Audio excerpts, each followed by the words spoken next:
Dr. Swaminathan, there was now a meeting to take cognizance at a government level, at a central government level.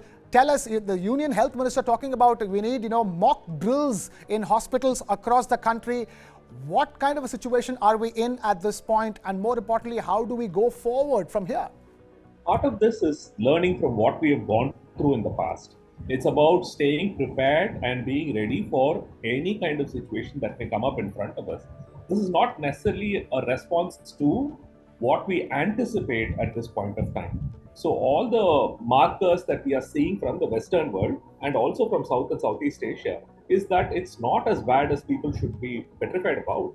But having said that, it's always good to be prepared and make sure you don't have any gaps in the care paradigm so that care is seamless, there is no panic being meted out to the public, and it's always good to be ready before any kind of a wave, if we are thinking about it, hits us. So I think this is more prep work and in terms of mitigation rather than a real panic situation. So I think this is a good step.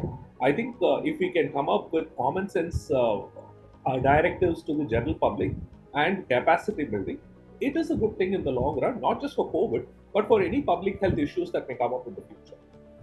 Right, stay with us. We also have Dr. ISHWAR GILADA now joining us. Dr. ISHWAR GILADA, the question here at this stage is that how do hospitals prepare themselves for something like this? Even if they get orders from the state health ministry or the central government, are we in a much better prepared state today to deal with a brand new COVID-19 variant than we were before? Yeah, we are actually pandemic prepared. We are much better than before. We have enough of medical manpower, we have enough of oxygen, ICU beds, ventilators, and whatever required medicines are there. What we need to prepare for is the vaccine, because the previous vaccine will not work. So we need to have a vaccine which will also work for this JN.1. And therefore, we need to alert the vaccine makers, and government may have to buy as a pre-purchase, because if government do not do pre-purchase, they will not manufacture the new vaccine. It's good that Government of India, particularly ICMR, has shared the newer strains with them so that they can be prepared to some extent.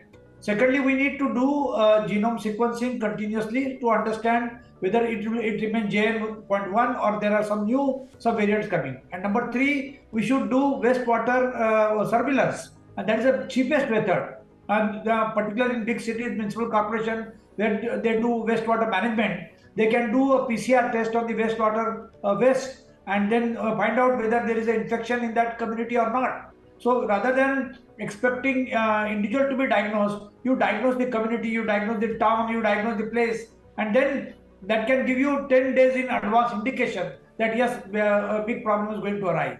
So RT-PCR being a very sensitive test is a good test to find out even from the wastewater, and this is not a new technology. It is a 100-year-old technology. It was used for the first time in Ireland to detect enteric fever or typhoid infection. Right, so that's as far as testing is concerned, but the question here is that Dr. GILADA is talking about the fact that the existing vaccines might not combat JN.1. Dr. Swaminathan, would you also concur with that? So you need to ask yourself an important question. The point is that although we don't have a very good fit against the current virus, what is the intent of the vaccine is what needs to be seen. So obviously we're going to have breakthrough infections, and please note that even in countries where the vaccination status has been exceedingly aggressive, there are places where they're given 3-4 boosters and all that stuff. In spite of it, they are having some amount of breakthrough infections. What is more important is, are we seeing excess hospitalization, ICU admissions, and as a result, mortality? That's what is important, because infections will keep happening, and even if we do start making a vaccine, it is going to be frankly impossible for us to vaccinate the entire country in a short period of time, because even if we share the sequence and they start making it, we can at best target maybe 6 months from now. And the speed at which the JN.1 is going past, it will probably be over by the 15th of January, no later than say Republic Day. So I don't think we'll have enough time for the vaccine. Is the vaccine a good idea? It's a nice idea, but I suspect it may not be practicable to get that done in a short period of time. And I think we need to rely on what our hybrid immunity is to combat this particular issue. And that's where the data from other countries comes in. We need to look at very carefully data that's coming in, not just from China, but also from Singapore, Western Europe, and North America. And the good news is, although there has been a rise in not just infections but also hospitalizations, the delta, the percentage change is actually very, very small. The US has reported a 3% rise in hospital admissions and ICU admissions. 3% is not a huge number, 3% over their current baseline, which basically is something that we can easily handle at this point of time. Obviously, there are a lot of unknowns here because our immunity may be slightly different from their immunity. Will we respond the same way? All those things are unknown, but we'll have to continue data collection. Dr. GILADA pointed it out. Things like wastewater surveillance and things like that are obviously critical to know where it is moving faster, and resource allocation based on need is probably a better idea rather than to try and shove everything everywhere. News 9 Plus. Download now.